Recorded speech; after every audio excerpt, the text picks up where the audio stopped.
Hi, thank you for joining me on Grandma Lillian's Kitchen. Today we're going to be making a fruit cocktail cake. That's what Grandma called it. I'll post the recipes in the comments below. The first time I made this, I did make it with fruit cocktail, but today I'm going to make it with apples because I think it'll be equally delicious, if not better.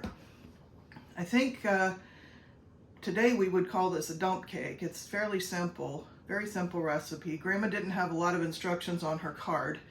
The ingredients we've got are 1.5 cups of flour, 1 cup of sugar, an egg, and a teaspoon of baking soda. That all gets stirred together, which I'll do now. So there's the 1.5 cups of flour, 1 cup of sugar, the egg, and the baking soda.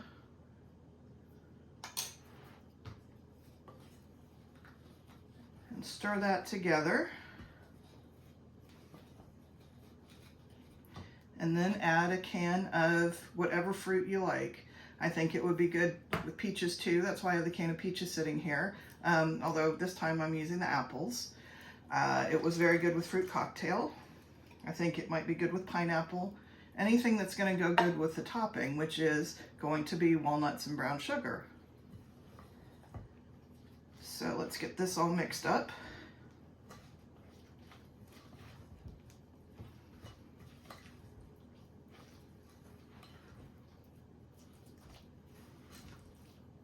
And just get it stirred around enough to get that flour incorporated into the juice from the canned fruit. And then go ahead and put it in the greased cake pan. Now I greased my cake pan with lard. You can use Crisco, you can use lard, you can use butter, anything you like. I use lard because I live in northeastern North Carolina where lard is plentiful. And our Piggly Wiggly, we still have those. Our Piggly Wiggly has 50-pound buckets of lard on the shelves. I don't buy it by the 50-pound bucket, but because a lot of my grandma's recipes did use lard, I tend to stick with that. I know a lot of people don't care for it, so I think Crisco or some other shortening type would be fine.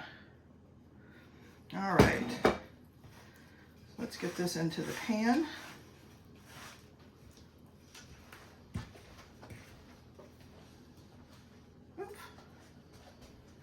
And now I top it with walnuts, crushed walnuts. You can probably use pecans or other nuts if you don't care for either of those. I have about 3 to 4 ounces of crushed walnuts here.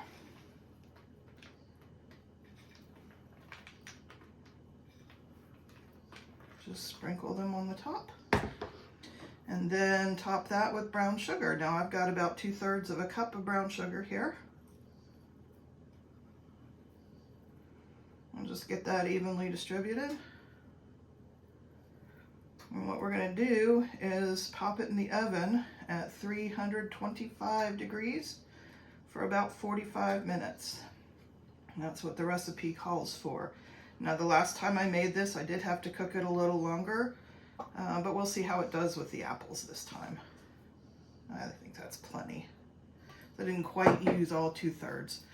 But let me go ahead and put this in the oven and I'll see you in about 45 minutes. All right, I'm back. It's been 45 minutes. Well, it's been a little bit longer than 45 minutes. I tested the cake at 45 and it still pulled a little bit moisture out on the toothpick. So I put it in for 10 more minutes, so 55 minutes. Now it's cooled, I've plated it, and I'm going to give it a try. I'm excited because it smells so good. So, ooh, it's very crumbly. Very crumbly. Oh. Very crumbly, very moist. All right, let's give this a try.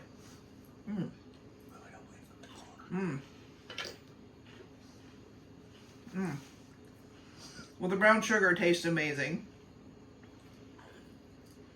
It's incredibly moist.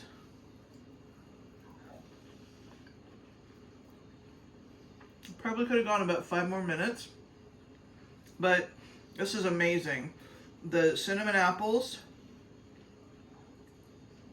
gave this a whole new flavor. I like this. I actually like this a lot better than the fruit cocktail cake. So, there is the fruit cocktail cake with apples this time. I'm going to be dropping a cookbook soon.